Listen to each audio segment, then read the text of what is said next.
Hi, everyone. Judge Andrew Napolitano here for Judging Freedom. Today is Monday, November 17th, 2025. Professor Jeffrey Sachs will be with us in just a moment. Are there any cracks appearing at the UN over the opposition to a Palestinian state?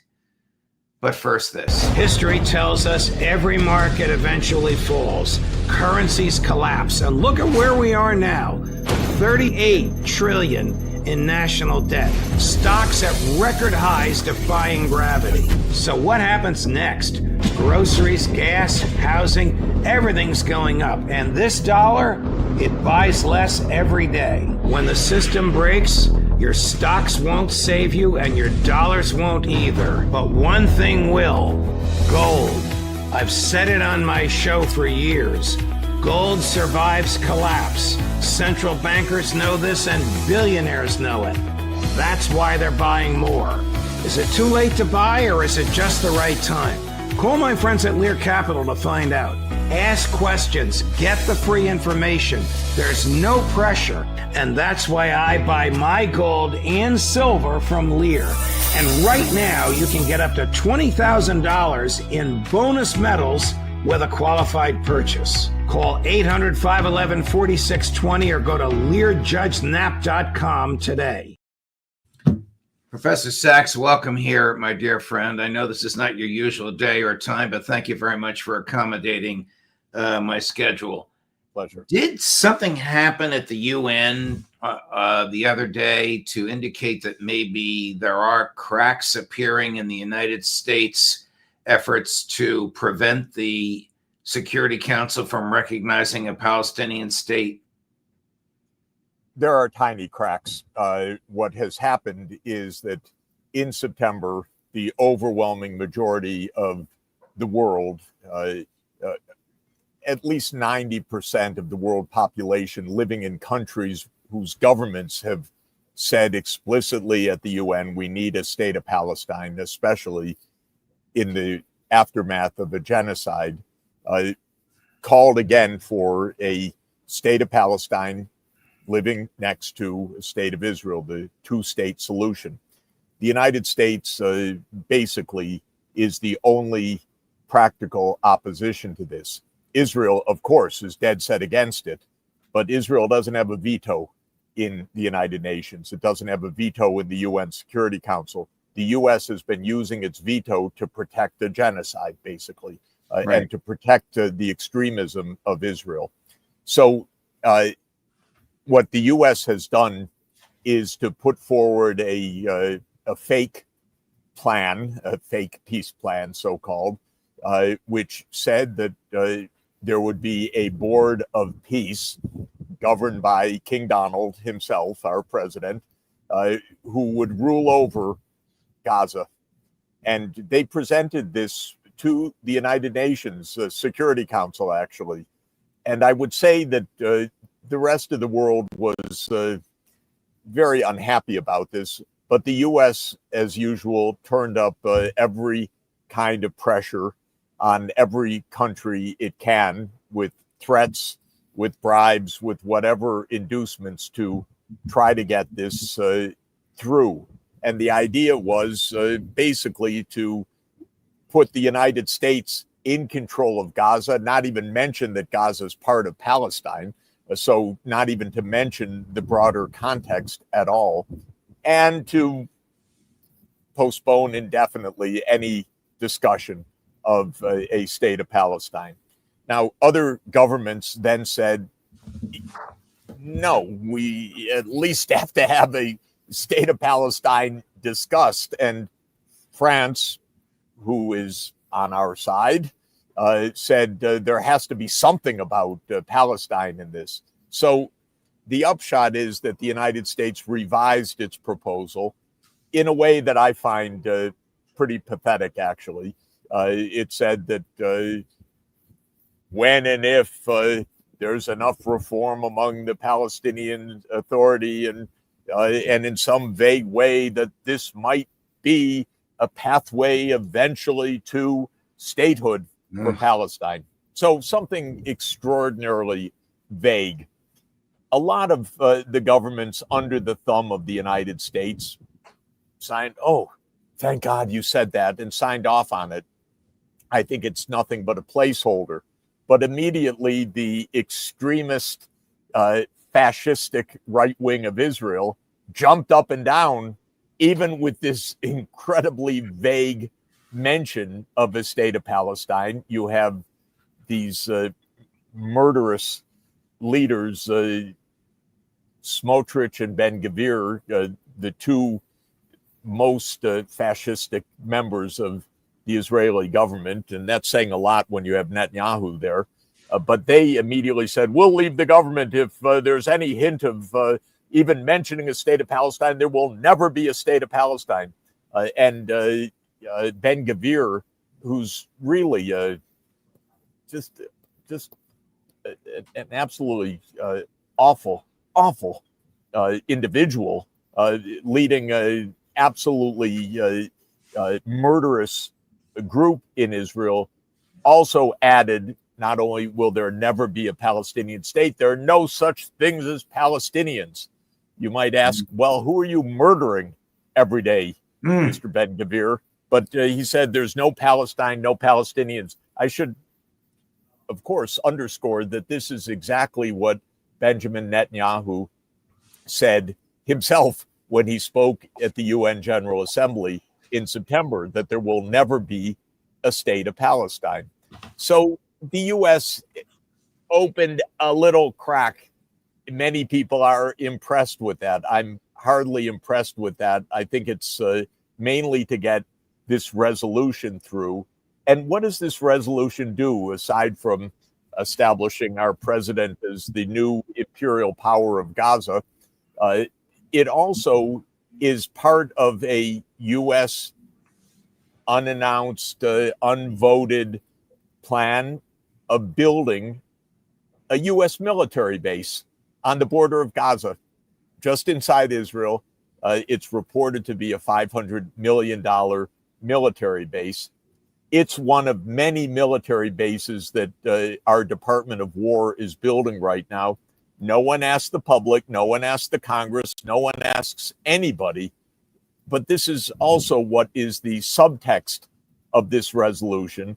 One, to put the U.S. in imperial control of Gaza, just what the world needs. And second, to build more military bases. So this is part of a worldwide military buildup that's also underway by our fake peace president, who was actually the biggest arms salesman in the world, and presiding over the largest military buildup in, if I could say, in peacetime, in quotation marks, because it's hardly peace, but it's a military buildup of an incremental $100 billion between last year's budget and this year's budget.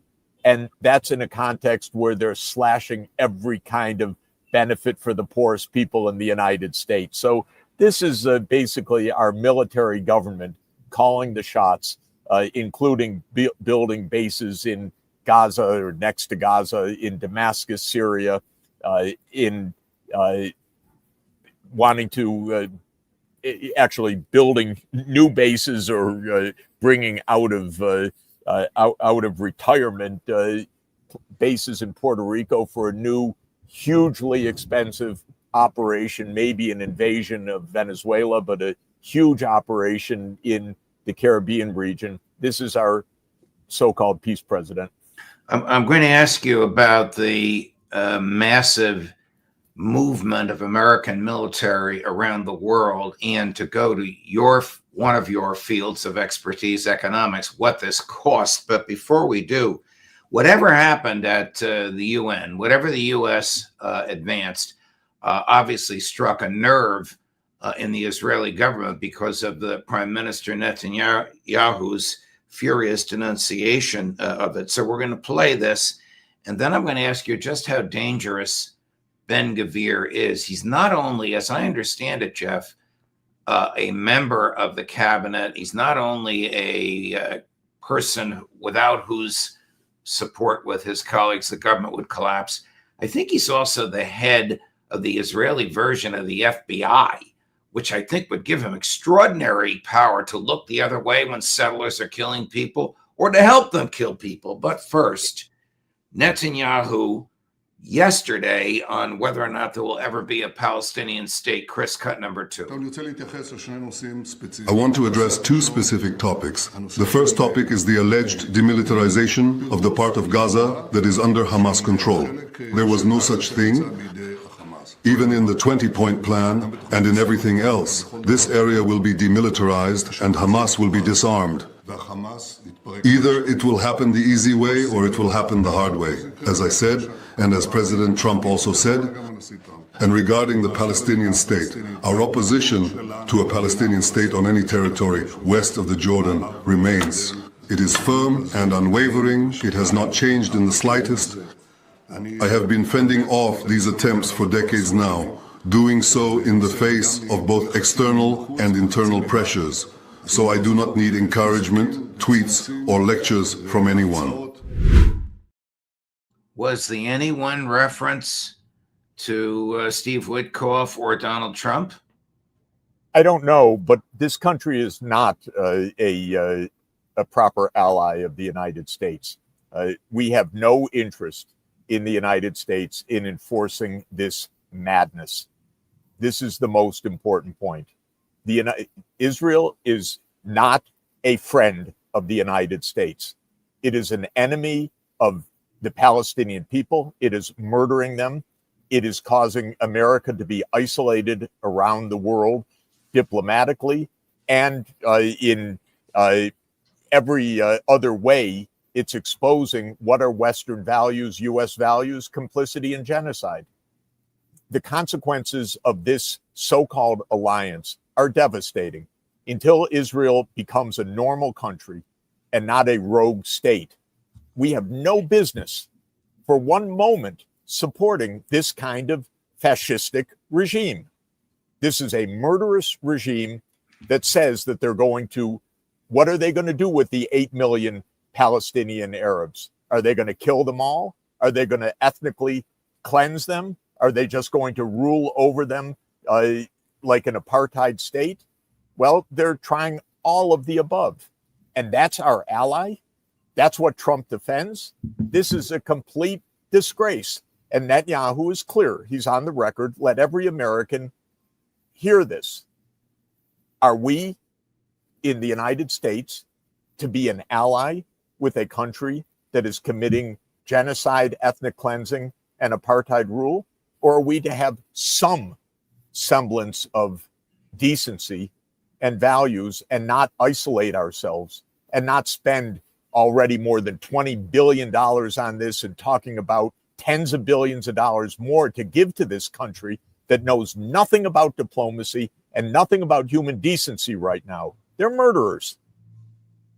So this is really what we need to understand when we watch Netanyahu. Is that American policy, Mr. Trump? Tell us, Mr. President, that's American policy, that there will never be a Palestinian state? Well, you're the president. If it's not our policy, why are you supporting by tens of billions of dollars this regime as they commit their murders? What will be accomplished, Professor Sachs, what will be accomplished for the United States by the construction of a $500 million, $500 million military base at the border of Gaza and Israel, one of the many borders, with American boots on the ground? What will be accomplished for the United States by that massive expenditure? For the American people, for Trump's supporters who want America first, nothing. For the military-industrial complex, part of their long-term mission to have an ever-expanding military budget. Wars are very helpful for that. Military bases around the world, at least 750, probably 880 countries and rising because they want to put new bases around the world. It goes to a small group of very rich and very powerful people. It is the military, industrial, digital complex. It is the arms contractors. It is the military contractors. It is Silicon Valley now. They are together. They want expanded military spending and bases everywhere. Does this help the American people? No, it's destroying our budget. It's destroying our government. We can't even keep the government open anymore. It's destroying our healthcare system. It's destroying the completely shredded so-called social safety net, which isn't a safety net for anybody because it doesn't exist anymore. But this is for the military, industrial, digital complex. And they want the base there. They want the base in Damascus nearby. By the way, I just have to say, though I can't be completely explicit about it, that I'm hearing of American pressures to add new bases in other places in the world also. Governments telling me they're being shaken down by the United States. Oh, why don't you host another American base? So this is something that's happening all over the world right now. And this is not democracy at all. It's not serving the public good. Spending tens of billions of dollars on Israel is nothing for the United States except making us complicit in genocide and isolating us from the rest of the world and killing a lot of people with our weaponry and our financing. And by the way, our Silicon Valley high tech, which like companies like Palantir, which direct the mass murder that's going on in Gaza. This is what we've come to. But unfortunately, Eisenhower warned us about it, the military industrial complex, and it's become a lot worse and a lot more powerful when you add in Silicon Valley into this. And Trump is, he's just another factotum in this. This is not, I don't know what Trump does, but all American presidents expand our military, and Trump is engaged in the same thing because he's told to do this. I guess these people did not read the history of how the Roman Empire fell by doing exactly what the American empire is doing. I don't want you to give up any of your sources on international television, but are we expanding military operations in Latin America? We know what's happening outside of Venezuela. We know how insane it will be to invade Venezuela, but is the military doing other things in Latin America besides this buildup outside of Caracas? Well, the Operation Southern Spear, which has been announced as a major buildup of U.S. military operations in the Caribbean and in the vicinity of both the Central American countries and Venezuela, is clearly a massive buildup. There is discussion underway of new military bases or expanded military bases in Panama, in Ecuador, in the Caribbean. There's no doubt that tens of billions of dollars are being committed right now, again, without any public debate, any, I don't know if Congress still exists because we have a Speaker of the House that just does whatever the president says.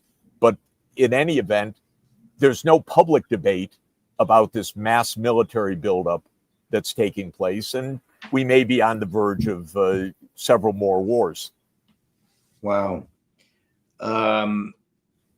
Would there be American boots on the ground in Gaza if this base is built there? And what would they do? Be enforcers for the will of the Netanyahu administration, the Netanyahu regime? One thing we should really understand is that there are American boots on the ground in many places that are not declared. This is standard operating procedure. Of course, the CIA is a kind of army of the President of the United States. There are other forces that are deployed and not counted somehow without oversight. So we know that there are advisors by the United States all over the place. We never hear any scrutiny of any of this. In fact, I think it's worth pointing out that the last time there was a true partial vetting of the CIA was 50 years ago. Oh, the Senate Church Committee, right. when Frank Church, the senator of Idaho, because of a rare confluence of events, was able to have a real investigation, not of everything, but of a lot. That was 50 years ago. Since then, there has never been a vetting of the CIA operations. And there's a long litany of disasters that have ensued in between, and more of them are building now. Last question, and I'm going to get into this in some detail later today with Scott Ritter. Does NATO want war with Russia? Well, yes, in the sense that NATO is at war with Russia actively. And one of the reasons why the war in Ukraine continues is that we're testing our new systems, learning how to use drones, testing more advanced weaponry. So this is an actual testing ground. So yes, when you have what the United States has right now, $1 trillion military budget just for the Department of War, another $500 billion, by the way, another $500 billion in other departments outside of the Department of War, in the intelligence agencies, in the Department of Energy, in Homeland Security, in Veterans Affairs, and so forth. It's about $1.5 trillion. It's roughly 5 percentage points of GDP as we crush and yes, this is an effort that looks for war. When you spend so much, you use your toys. You fight wars, you try out new weapon systems, you show that they work. One of America's leading businesses, in fact, it's probably the main job of the President of the United States, other than playing golf, is selling American weapon systems, is to show, look what they do, look what we can do. And so, yes, NATO wants war. They don't want to, they don't want, I presume, a nuclear war that ends the world, but they're very clear that they want the war in Ukraine to continue. That's not even hidden. That's absolutely called for. Look at Germany. As we applaud German remilitarization, could you ever imagine this would be the truth? We're applauding Japanese remilitarization. We're trying to sell weapon systems everywhere. And wars are good for business. You need replacement parts. You need to stoke up on your inventories. So all of this is great business. And by the way, if you look at the performance of the aerospace and military sector, look at the S&P stocks in aerospace and military, they've gone up from the start of this year 37%, roughly twice the rise of the overall S&P 500. So war is great business for a small but very powerful, very rich part of our country. It's miserable for all the rest of us. We end up paying for it in countless ways. It's the worst for the people that get killed through this kind of nonstop American militarism. And we should include the, we don't know how many, 100,000 plus Palestinians at least who have died as a result of this, and probably perhaps 2 million Ukrainians who have been killed or gravely wounded by what we have been doing. But when you ask, does NATO want war? It's got the war it wants. We're at war. And they're making a lot of money out of this. President Trump recently called for new sanctions on Russia and Iran. We know the sanctions are hurting Iran. I'm going to ask you if they're hurting Russia, but let me play this clip of what he said. Chris, cut number 3. Here they're doing that, and that's okay with me. They're passing legislation, or the Republicans are putting in legislation that very tough. It's sanctioning, et cetera, on any country doing business with Russia. They may add Iran to that, as you know. I suggested it. So any country that does business with Russia will be very severely sanctioned. We may add Iran to the formula, yeah. Don't these sanctions fail to harm Russia and effectively drive the secondary sanctions, those countries into BRICS and the Shanghai Cooperation Organization? Of course, it was claimed under Biden that such sanctions would bring Russia to its knees.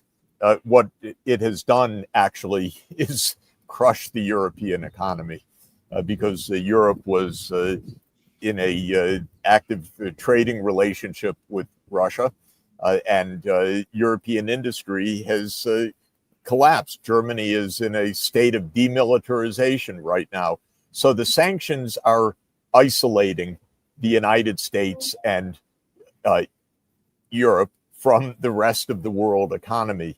If anybody listening thinks that these sanctions are benefiting America or Europe, boy, let's have a good economics talk. This is doing no good for the American people. This is the opposite of MAGA.